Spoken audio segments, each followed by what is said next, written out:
Hi, this is Michael Waits, and welcome back to India Game Changer. If you smile at me like that, I'm going to laugh. Anyway, today we are joined by Sacchdev, a co-founder and the CEO at Knorish. Thank you so much for coming on the show today. How are you doing? I am doing really well, Michael. Thank you so much for having me here. It's a pleasure. It is my pleasure completely. Before we jump into the main part of this conversation, can our listeners get a little bit of your background from you for context? Definitely. So I am a serial entrepreneur, a builder. I love technology.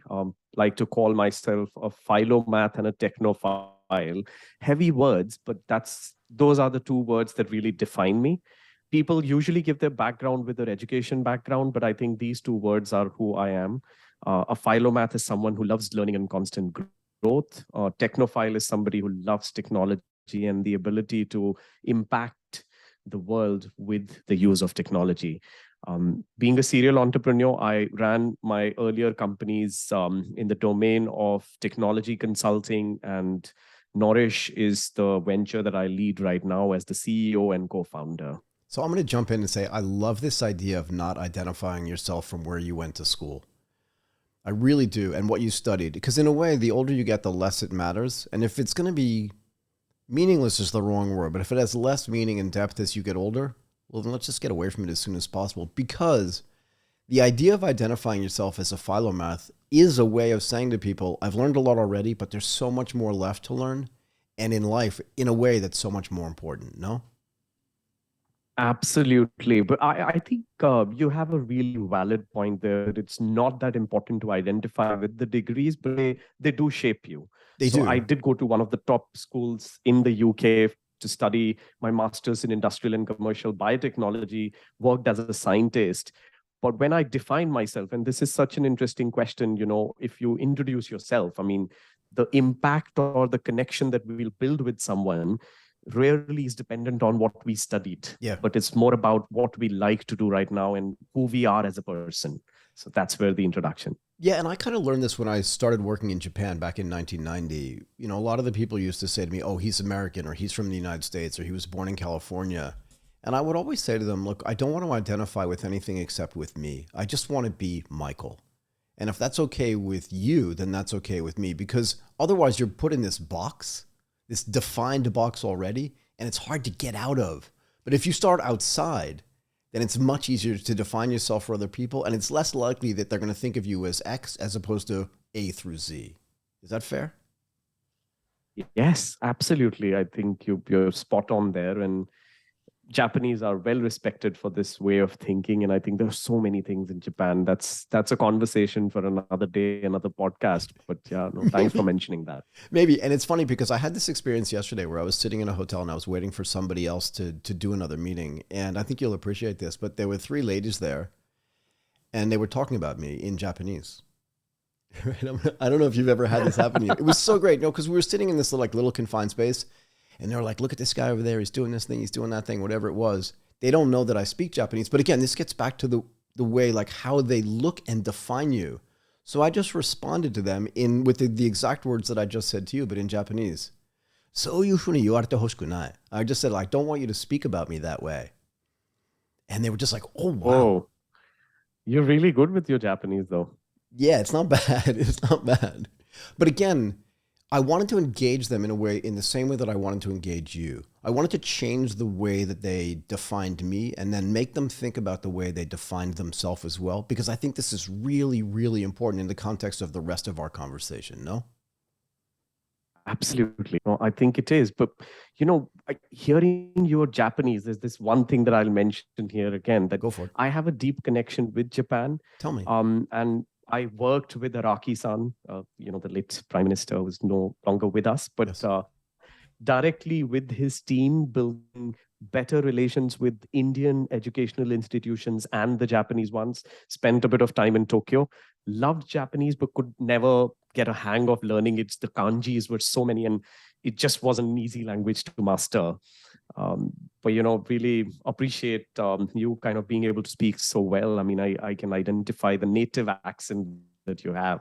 But can we talk about this also in the context of what you do too? This idea, and I want people to understand this as well. Where are you based? I am based out of Gurgaon in the national capital region of India. Yep. It's part of the suburbs of Delhi. Okay, interesting. Here's the thing that a lot of people tell me about India, and I want your perspective on this.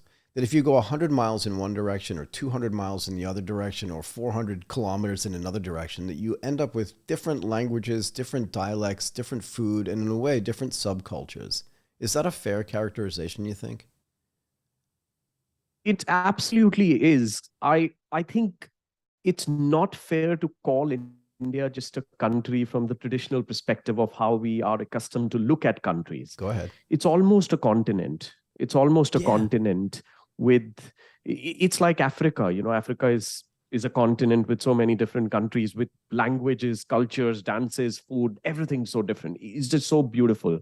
India is almost like that. And I was at a Russian embassy dinner a couple of days ago, and there was a group of 40 Russian delegates learning about India, how to do better business and stuff like that. And this conversation came up that they were generalizing things based on what they were reading in the newspaper or what few people were talking about. Exactly. And I wanted to highlight exactly in the same way that it's super impossible to generalize India because of disparity, the range in almost everything, from economic capabilities, the income capacities to food, language, everything.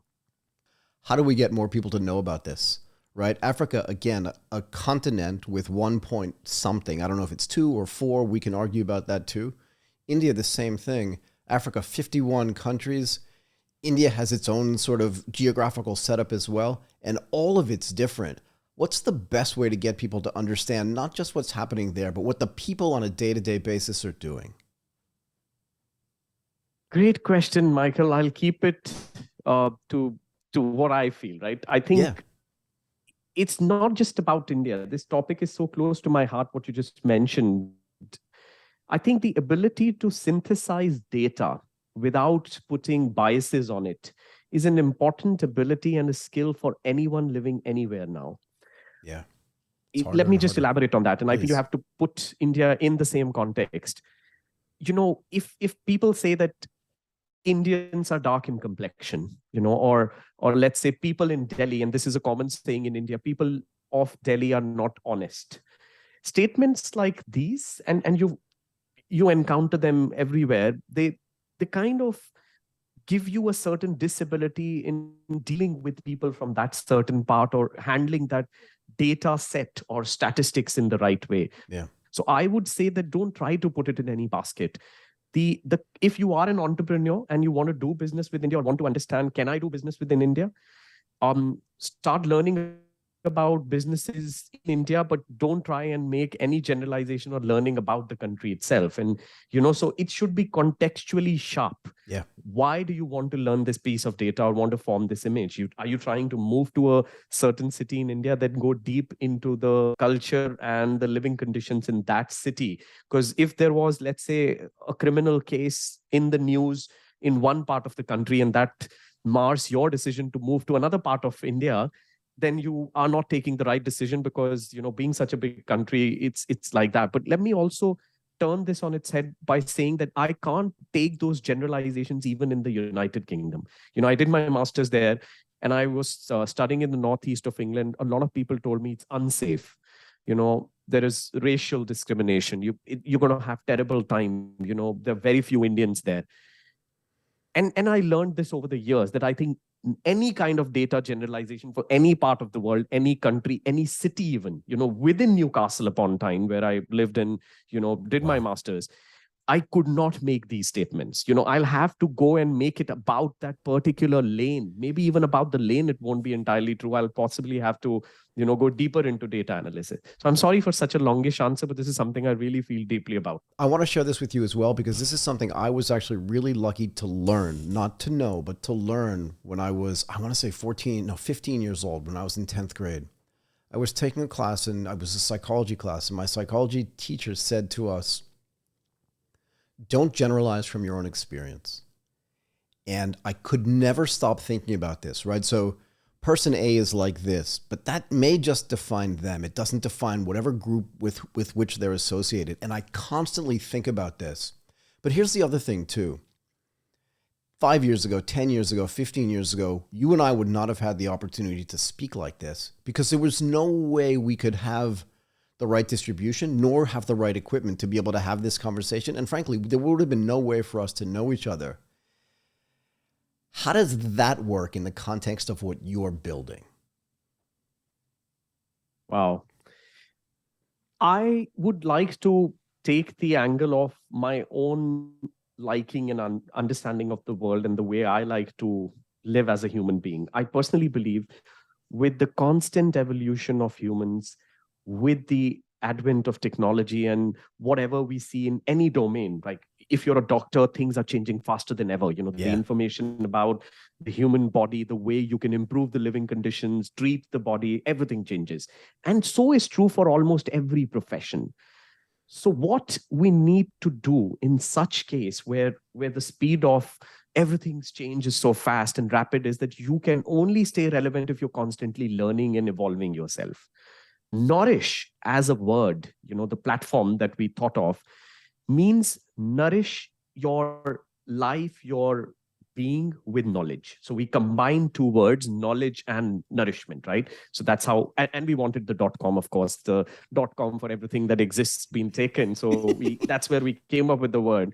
And if you look at the logo, it's a skull with wings on it. The whole idea is that's how you grow wings on your mind if you consume knowledge and constantly evolve, right? So that's the entire concept of Knorish.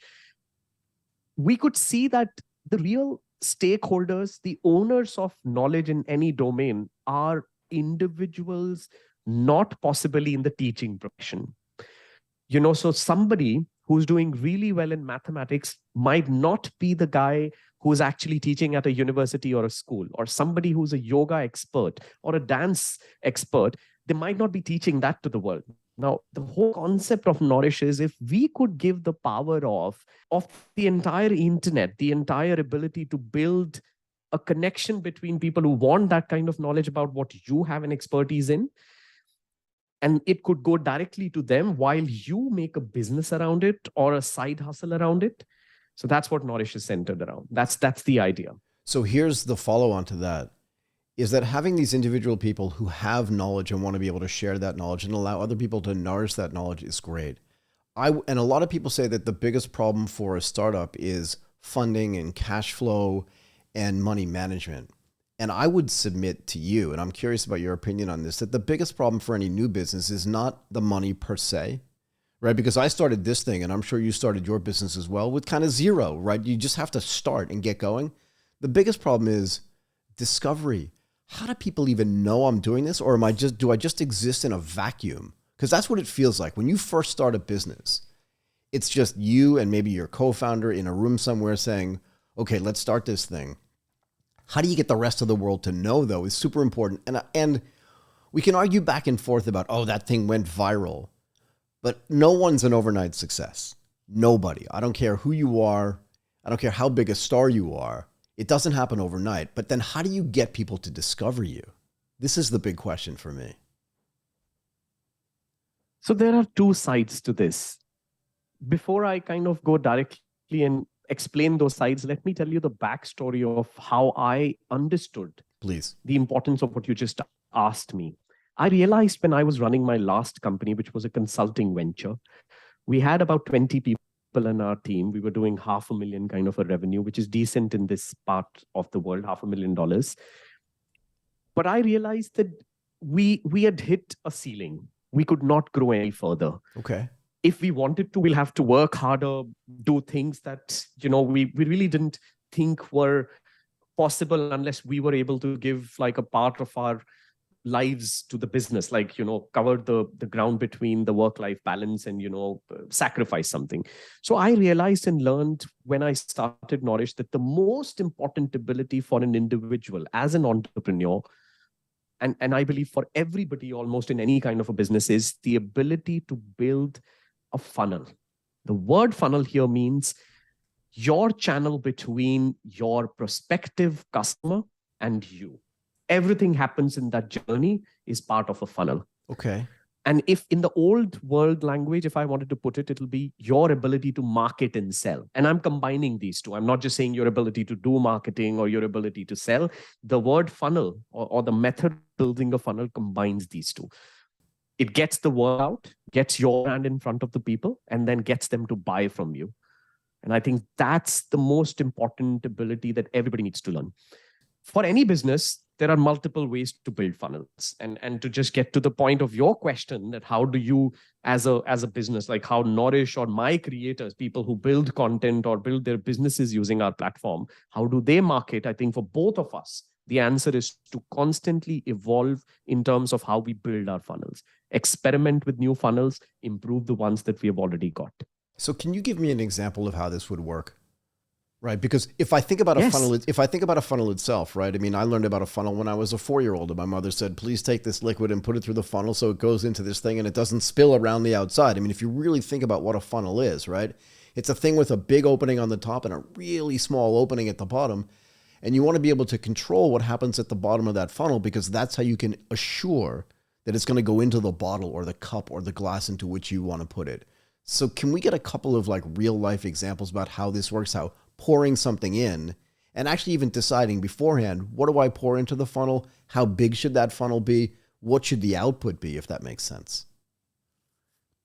Definitely. 1898 is the year when a guy called Elmo Lewis coined the word, right? He understood that every business needs one, right? So, and you're so right. It's like that device that where you pour the liquid and it goes in. But let me tell you a better example of a funnel before I go in and, explain it further. So think about a restaurant, like a takeaway joint or something somewhere. Now, if they've just opened this takeaway joint in a small city, and if they want more people to come and buy food from them, and maybe they've stocked sandwiches inside the store as well, inside the restaurant, they could build a funnel by distributing flyers. That's one type of a funnel. In the old world, they'll hire a few university graduates, interns, send them to maybe where people hang out, on a busy street or outside a university or wherever they believe people could come in. 1,000 people are going to look at the flyers. Out of 1,000, maybe 20 will walk into the store. Right. Because almost 500 are not going to even possibly just read it deeply. They'll just throw the flyer on the first line. They'll decide they don't want to eat any sandwiches or want to explore any new restaurants. And that's why the word funnel. To begin with, you wanted to target 1,000 people. The top of the funnel is 1,000 that you hit with your flyers. Bottom is just about 20 that walk into the store. Now, out of those 20, you can still consider maybe only 15 are going to buy the sandwiches, and the other 5 will come in and say, you know what, I feel like eating Chinese today.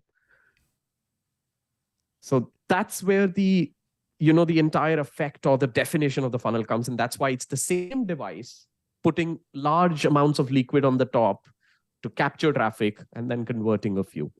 That's where the example comes from. So I get this sense that you didn't choose the number 1,000 nor the number 20 accidentally, right? And I'm curious about your perspective on this. The longer I do business, the more I realize I figure that kind of every conversion rate, because that's what you're talking about is conversion rates, right? Is somewhere between conversion rate. I'm going to say somewhere between 2 and 2.5%, and like 20 over 1,000, if my math is right, is 2% exactly. Is this the same in your experience, or did you just pull that number out of thin air? No, it's an average number that you can expect in most of the common products that you see around here, right? But let's say if we wanted to go super niche, like let's say if I was selling a pen that could write in 7 colors. Yeah. And I wanted to sell it for a price that's like way out of the market pricing. And then we're looking at maybe a very different number of conversion, maybe a lower conversion rate, right? Unless our targeting, by targeting, I mean, if I could find a way to put writing lovers or people who like to collect instruments of writing, and I could only talk to those 1,000, then maybe I can take the rate much higher. But it's a science. It's almost, I like to call myself a funnel scientist, and it gets so frustrating at times. My wife and my team members, so somebody was trying to date again in his life, right, in the team. And I said, you've got to build this funnel, right? And he was like, come on, I mean, you can't use the funnel here. The word funnel can't apply here. And I was like, it is a funnel. I mean, you're going to, find or list 15 prospects and then maybe go out on a date with 1, 2, 3, right? I mean, it is a funnel at the end of the day. Completely. And that's how the journey of life starts. I mean, a single sperm goes and finds an egg, right? That's how the genesis of life happened. But before the single sperm is there are thousands. And then this single one is the one that gets successful. Everything in life is a funnel. And I know it's going too far, but I really believe that. So I was just thinking, like, one of my bosses used to say, like, you don't have to marry the first person you dance with. And the whole idea there is, are you creating a funnel that's big enough to understand who is most compatible with you for what's meant to be the rest of your life? We can argue about that later. But the point is that actually everything is a funnel. But the flip side of that is everything's a conversion rate. And I think if you're not thinking about that properly, then you're probably not going to run a decent sized business, because it means you completely misunderstand. And I love how you said this earlier. You're like, if I could find a way, which is my second choice already for the title of this episode. The real one is, I consider myself a funnel scientist, because I think that has to be the title of this episode. How does technology help you find that way? Do you know what I mean? To target the right people. Because I think that's got to be key to building the right funnel and then getting the right conversion rate to come out of that funnel so that your business can actually grow properly. Because that's what you're doing, right? I mean, this is what Knorish is, I think, trying to accomplish, is building the tech to allow me to find the right people, or most of the right people, and then drilling down into getting them to pop out the bottom end of the funnel so that they actually convert. Is that fair? Yes, it's but tell me where I'm wrong, because right, I'm not always right. Yeah. Yeah, no, this is right. But let me just elaborate this a little bit more. The whole point of Knorish is that when I look at people, the first problem that they face is they don't even know the concept of funnels. Really? And you'll be surprised. Almost every second or third entrepreneur is trying to figure out how to market, right? I mean, I think the numbers would be much different if we were to really look at data. I think it's going to be a very small percentage that really understands that the right funnels need to be built if you want to crack even fundraising, getting to customers. So the first problem we want to address is we want to introduce people to the most customer friendly, the UI, UX, everything helps there to give you a solution which will tell you, if you are this, if you teach mathematics or you are a culinary expert, this is the kind of funnel you should be building. So the step-by-step to build that funnel, and every part of that journey, like to build a funnel, you're going to need to write your content. You'll need to build the right landing page, have the right kind of advertisement or the social post if you're trying to grow it organically. So we try and solve every piece of this funnel problem for them, but they have to build the funnel and they have to find out what traffic source is going to be the best one for that.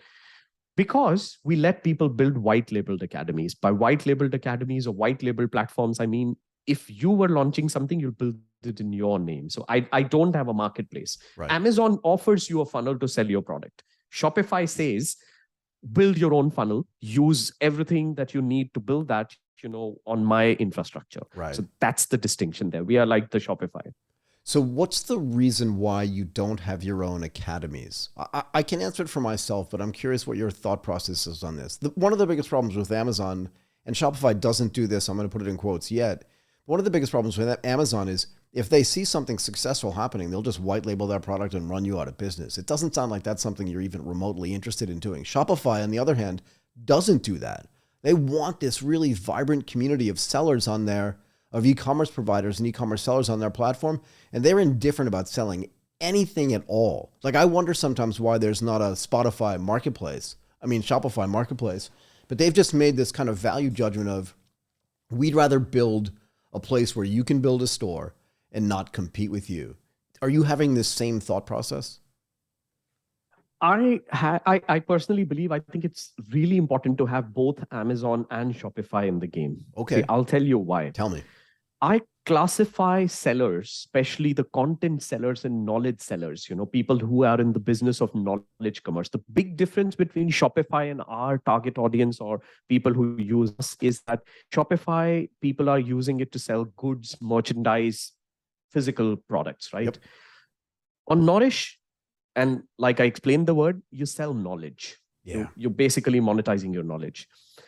And I really think why it is important for people to understand the 4 stages of different creators, and the word changes from a seller to a creator, right? Because it's Shopify, you can plainly call everybody on Shopify opening a Shopify store as a seller. Here it's called a creator because you will create your content. The stage 0 and stage 1 creators are people who are still trying to figure out what is it going to be the channel, the way to build the audience to get first 100 customers or first 500 customers. That's the big challenge they're going after. It's the same problem for Shopify as well, but here content creator has a big task in front of them that they can't do drop shipping or buy something from somewhere else and sell somewhere else. They have to be the creator of the product. Well, they are the thing, which right? is their knowledge. They are the thing. Yes, so they are the product, right? You're absolutely right in saying that. Now, when they are the thing, they need an easy access to market to just crack their first 100 or 500. So I'm just going to be honest here that Amazon in the seller's world does that bit, right? When you're just starting out with your product and trying to figure out a product market fit or understanding, does anyone actually want what I'm selling? And Amazon just helps you get over that piece quickly. But any smart seller on Amazon understands that they need to own a Shopify store because that's how they'll own up the audience. That's how they'll cross-sell, trip-sell, downsell. And there are so many other things where you build a community of people who will buy again and again from you. Right. You need a Shopify store for that. Let's say somebody feels like they have some knowledge that has value and they want to sell that knowledge, right? They want to create their own academy, right? I want to create the podcast academy. So what are the steps that I have to go through to do that? Because I feel like I'm super good at this. All right. I feel like I could teach people, but how do I do that using Knorish? Sure. So the first thing you've got to figure out, and there are steps to do this. There are 6 or 7 steps. The first thing you've got to do is figure out a micro niche. Now you already have that. Now if you were to go and say something very generic, like I'm a fitness instructor. Right. You're going to compete heads on with everybody else who's saying the exact same thing. But let's say you said, I'm a fitness instructor for under 60 or like people above the age of 60. Now you built an easy, sharp entry point for yourself, right? So you figured that out. You need to be crystal clear on that. And you should love the domain because you have to create a lot of content in and around it. Right. By in, I mean, you'll have to put in some meat for people to be able to learn from you. And then around it means that you'll have to constantly create good social media posts, advertisements, or whatever the method of you reaching out to the traffic in your funnel. How will you build the traffic? And traffic is going to be based on the content that you'll be able to put out there. So I think these 2 are the 2 most important starting points. And then I think everything kind of takes care of itself from there on because the platform gives a UI on Knorish where it asks you as a first thing. Now, if you figured out what the niche is, go and announce your first either a webinar. So you can go live on the day 1 or decide today that, you know what, I want to launch a webinar funnel. And when you will be doing that webinar, let's say it's a month later, right? That's the time your content will automatically be created because you're doing it in a good production quality and you're recording this. So you can start selling the tickets to the webinar as the step 1. And then have everything after that recorded at the time of the webinar or in a studio. I mean, it's completely up to you. All of that can be figured out.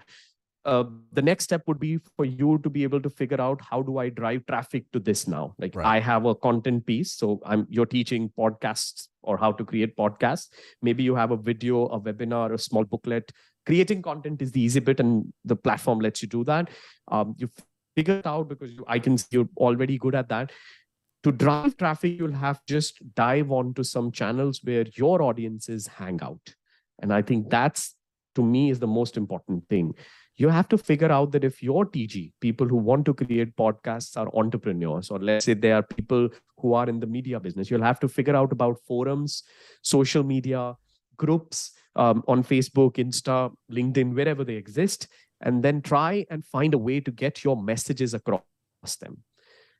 We have just recently announced an AI integration that we are building on top of DaVinci 3 model inside the Knorish funnel builder. So you could ask the AI, write a social post about me announcing my podcasting course, but that message that AI is going to help you write will have to go to the right target audience, and you'll have to decide on that and find a way to reach out to them. So this brings up a really important sort of conundrum for me. If everybody has access to artificial intelligence services, right? If everybody has access to the DaVinci model and can ask the artificial intelligence to build content for them, how does then one differentiate the content that they're generating if everybody has access to the same source of content generation, right? Because if you look at the way these models create content, they're so powerful and they're so fast and they save so much time and energy. And yet at the end of the day, if my prompt is similar to your prompt and we're doing it the same way, the output could be the same. Now, there are ways to make it different, but how does that work? AI is like a collaborator or an assistant. It's not, you would never depend on writing an important piece of email on your assistant if your funding depended on it, Right. or let's say your major communication with your next collaborator depended on it. And that's how you'll have to treat AI. It can give you ideas. It can do a lot of research. Your prompts or the recipes that you ask questions around are the key to getting the best answer. The way we use and the way we are building this model, or we built it within our platform, is we give you a sample of 20 prompts that you could design and evolve based on your need case. Right. Let's say you're doing a social media post announcing your course on time management or podcasting. There are about 20 different ways that you could ask the AI to design this social media post. And I think the entire ability for you to differentiate your content from somebody else is in that prompt. In my prompts, I also bake in my thoughts. So let's say I'm doing a post on, I'll give you an example from 2 weeks ago. I did a post on LinkedIn on how my team members went for an ice skating, let's say outing for a day, and how this was one of the best team building activities that we could have planned. So when I was writing post with a few photographs, I actually gave the rough idea sketch of what I believe was the real strength of this exercise. And then I asked the model to improve on it and give me a few more thoughts around it. It gave me 7 thoughts because I asked it for 7. I picked 2 of those and again asked it, improve these based on this outlook. Like if I'm thinking of inspiring people. So the more you talk to it, the better it gets, right? And look at it, it's completely original because the ice skating trip was my trip. Like right. I went there. I already could see 3, 4, 5 benefits of doing this. The ability for people to have that aha moment that, we were stumbling on ice minute 2 and 90 minutes later we were gliding. So this in itself is such a great lesson. And I told AI to write me something around that, right? And the prompts get better. And if you learn this, I think it's a super essential skill going forward. It's just like, I think this is the key to us collaborating with AI in a good way. But how do you think the knowledge of technology differentiates people from people that don't understand how to use it? Right. And we can talk about me personally. So I've been using tech for 30 something years, but there are plenty of people with whom I interact and that are my age that have no idea. They wouldn't even know how to use their own cell phone, right? How important is it for people to become technologically literate, and not just AI literate, but technologically literate at its core? Or are those people going to get left behind because they'll never understand how to use all these new tools? Yes? No, it's a great question. I've thought a lot about it, and I'll quote an experience from my time at the university in UK. I was working as a scientist, and we were just 2 lab mates. Okay. Me and a Chinese friend, Wang Tao. I still fondly remember him. We keep talking, and I could see the difference in our approaches to technology in that time, and which gives me an insight into answering your question. So we were part of a laboratory with like amazing equipment around robotics and molecular biology. There were robots that could do things for you. My hobby and my take on everything that was around us was I wanted to go to the next machine on day 3, day 5. And Wang Tao would hold me and say, no, let's just master this single technique for next 4 months, and then we will try the next one. There's nothing wrong in both of these approaches, right? But let me tell you, what prompted me to do that was my curiosity and a thought at the back of my mind that I think understanding this new machine gives me powers, just like that Iron Man suit. You put more and more powers into it. The more I knew, the more I experimented with these new machines and these new technologies, the more things I could enable and do. So this, I think, is the core to anyone learning more about technology. If you are talking to someone who doesn't understand it, they'll have to look at it as a power. Every time you learn a new piece of technology, you figure out a new gadget, you add capacity, capability to your own human frame. And the key is not being intimidated by it, but instead being playful and curious about what is the power that it gives you. I think that's where most of the people kind of fall through. And I blame our traditional education systems a lot for it, because, failure is punished. And I think the older the education system, I think the education system's been, the new curriculums and educational frameworks have been trying to improve this. They've been trying to reward failure or telling people that, okay, you've just found a new way of not doing this. But I think that's what blocks a lot of people from the older generations to experiment with new stuff, because they know they're going to fail 3, 4, 5 times, and that's what stops it. So I think everybody should live using this scientific method, which says come up with a hypothesis, experiment, fail, iterate, and just keep doing this over and over again. And that means that failure should not be punished, but should be celebrated in the right way, though, right? In other words, constantly failing is not necessarily a great thing, but failure into learning is really the only way to properly learn. If you were at the origin of becoming like a medical doctor, which even back when it was first invented, I don't even know when that would be, but if you were just like 20 years into that, you'd have to think about, how do I use these skills properly of being able to open up a human body and understand all the functionality inside of them? And then what are the values that I attach to those skills that I have? And then how should I properly use those skills? And I'm thinking about this because I met 2 people, Laura Ludwig and Jan Stassen, who run this thing called Museum for Values. And you just made me think about this. We're only kind of 20 or 30 years into this idea that everybody has access to all this technology. And if you think about everybody having access to being a doctor, being able to do surgery, you'd have to have some rules around it. And one of the things that they introduced to me was, what is the Hippocratic Oath for these technological powers that you just talked about, right? Because everybody has them. And should we have, you know what the Hippocratic Oath is, right? So my brother's a neurosurgeon. Operates on people's spines, operates on people's brains. But when you're in there, you can't just do whatever you want. You have to operate in a way that's beneficial to the patient, right? Do we need these type of values and ethics around the way we use technology as well? Do you know what I mean? Well, I have a really boring answer for this, and I don't know if you're going to like it, but the way my mind thinks, and I call it the circle of influence. Stephen R. Covey in his famous book, 7 Habits, spoke about it. So the circle of influence defines and focuses your thoughts around things that you can change, and you need to have an intervention in. I personally, I have a lot of thoughts around this, but the way I operate in my life, a lot of people come and ask me, what do you think about the pollution in Delhi, right? So I just tell them that it's not a problem I'm focusing my mind towards right now. And honestly, it gets that focused that I don't read newspapers. I have the ability to focus on a certain type of a research in a domain and go a mile deep. Yeah. Why? Because I'm not cluttering my mind with things that I don't want to be a part of. So I tell them a lot of times that, it's a policymaker's game.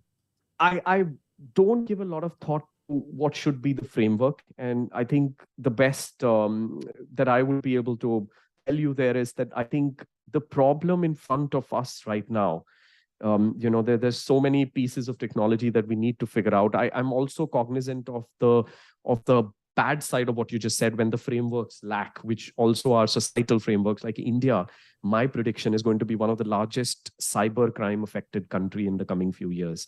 And I have solid reasons to back that up. But again, I haven't gone deep into it. And it's the other side of what you just asked, because there are not good frameworks available around, how people are going to be utilizing, or what are the boundaries. But I think the way I operate in the role that I have to play in this is that if I'm given a car, I, as a scientist, as a hacker of funnels, and as an entrepreneur, my job is to find the best way to make the best car that gives you the best mileage, gets you faster to your destination without any accidents, and keeps getting better. And I think that's the problem I, like to focus on. Okay, I think that's the best way to end this. Knorish Sacchdev, a co-founder and the CEO at Knorish. That was awesome. We not only have to have you back, but I'd love to have a couple of the creators on your platform come and talk to us so we can understand how they're using it and get a better understanding of that on a granular level. Is that cool? No, absolutely. Absolutely. Would love to do that. I mean, there are so many interesting creators in almost 600 domains, so people who are teaching space science to how do you make mini rockets, satellites, to somebody teaching how to bake food. There's almost everything on the platform. So would love to do that. Thank you again for doing that. Wonderful.